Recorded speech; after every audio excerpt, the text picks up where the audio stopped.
मध्य प्रदेश, राजस्थान, छत्तीसगढ़ में बीजेपी ने भगवा झंडा लहराया तो तेलंगाना में मिली जीत से कांग्रेस को थोड़ा खुश होने का मौका जरूर मिला। लोकसभा का सेमीफाइनल बताए गए इन चुनावों में बीजेपी ने शानदार प्रदर्शन किया तो वहीं कांग्रेस के हाथ से राजस्थान और छत्तीसगढ़ जैसे राज्य फिसल गए।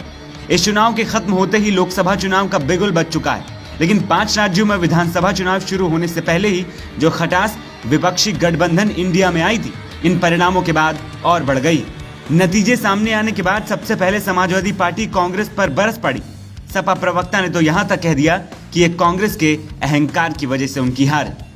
मध्य प्रदेश में माननीय राष्ट्रीय अध्यक्ष जी के प्रति जो अपमानजनक शब्द जो बोला कमलनाथ जी ने, जिनके अहंकार सर चढ़ के बोल रहा था। रामधारी सिंह दिनकर ने लिखा है कि जब नाश मनुज पर छाता है पहले विवेक मर जाता है।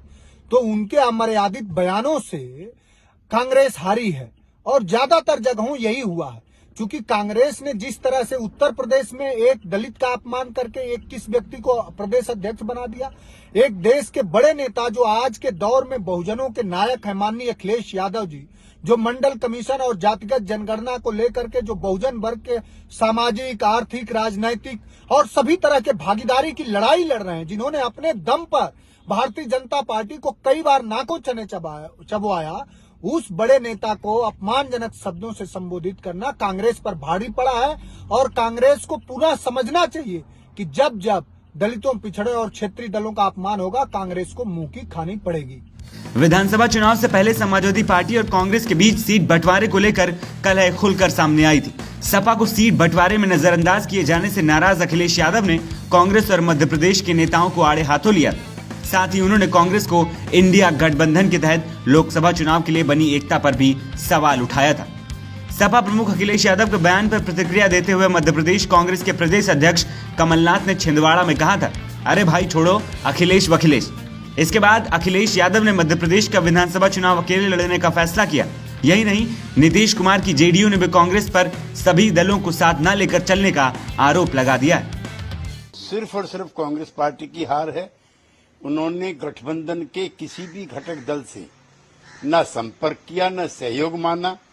वो अपने बलबूते पर बीजेपी को हराने की योजना बना रहे थे, जो एक दुआ स्वप्न था।